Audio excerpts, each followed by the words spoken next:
मित्रों, आपको यह जानकर बड़ा आश्चर्य होगा कि स्वर्ग लोक भी दोष मुक्त नहीं है।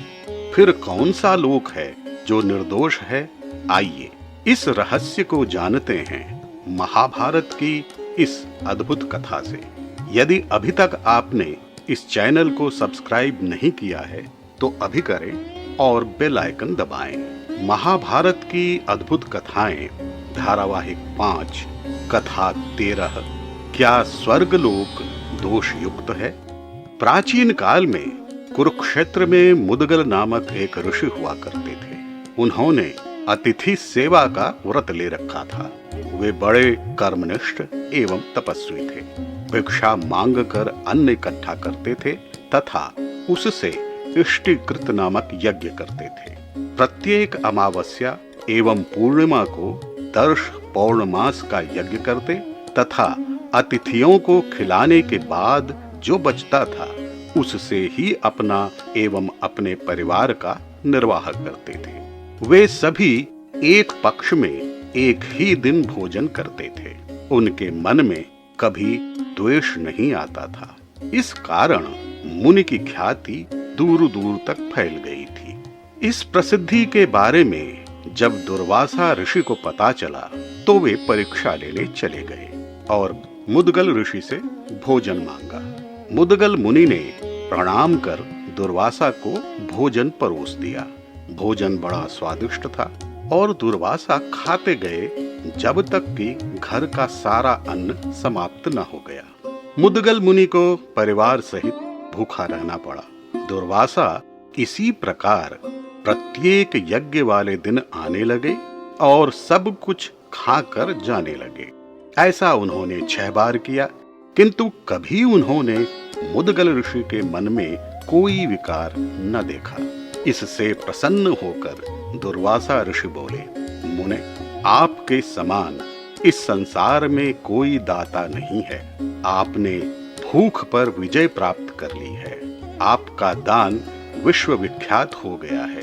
आपकी यह ख्याति देवताओं तक पहुंच चुकी है। आपका कल्याण हो। मुदगल मुनि ने दुर्वासा को प्रणाम किया तो वे चले गए। उसी समय देवताओं का एक दूत विमान सहित उनके पास पहुंचा। उस विमान में दिव्य हंस एवं सारस जुटे हुए थे तथा उससे दिव्य सुगंध फैल रही थी।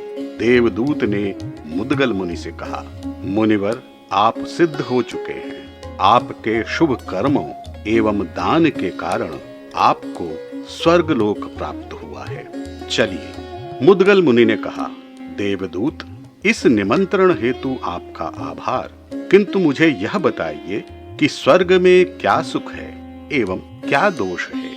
देवदूत बोला, तो सुनिए मुनिवर, धर्मात्मा, जितेंद्रिय, द्वेष रहित, शम दम से संपन्न लोग ही वहां प्रवेश करते हैं। वहां देवता, साध्य, विश्वदेव, महर्षि याम, धाम, गंधर्व एवं अप्सरा के अलग अलग पुर हैं। 33 योजन ऊंचा सुमेरुगिरी नामक स्वर्ण का पर्वत है। सुंदर सुंदर वन उपवन हैं। वहां कभी किसी को भूख प्यास नहीं लगती, कोई कष्ट या शोक नहीं होता। सभी आनंद में रहते हैं। न बुढ़ापा आता है, न थकावट होती है। ऐसी अनेक बातें हैं जो स्वर्ग में आपको देखने को मिलेंगी। इसके ऊपर भी अनेक दिव्य लोक हैं। इनमें सबसे ऊपर ब्रह्मलोक है। अपने शुभ कर्मों से पवित्र ऋषि मुनि यहाँ आते हैं। वहीं ऋभु नामक देवता समस्त स्वर्गवासी देवता के पूज्य भी रहते हैं। उनकी परास्थिति की अवस्था है जिसे सभी देवगण प्राप्त करना चाहते हैं। मुदगल मुनि बोले, ठीक है, अब आप दोष भी बता दें। देवदूत बोला, स्वर्ग में अपने किए हुए कर्मों का ही फल भोगा जाता है। नया कर्म नहीं किया जाता। वहां का भोग अपनी मूल पूंजी को गंवाकर ही प्राप्त होता है। यही सबसे बड़ा दोष है।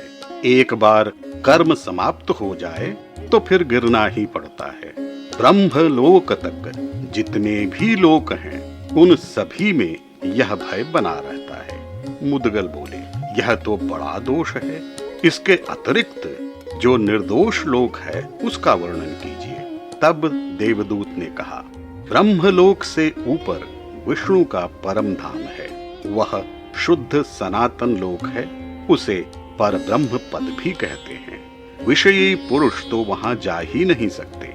वहां मात्र वही धर्मात्मा पहुंच सकते हैं जो ममता एवं अहंकार से रहित हों, द्वंद्वों से परे हों, जितेंद्रिय हों एवं ध्यान योग में निष्ठ हों। यह सुनकर मुनि मुद्गल बोले, देवदूत, मेरा प्रणाम स्वीकार कीजिए। मुझे स्वर्ग का मोह नहीं है।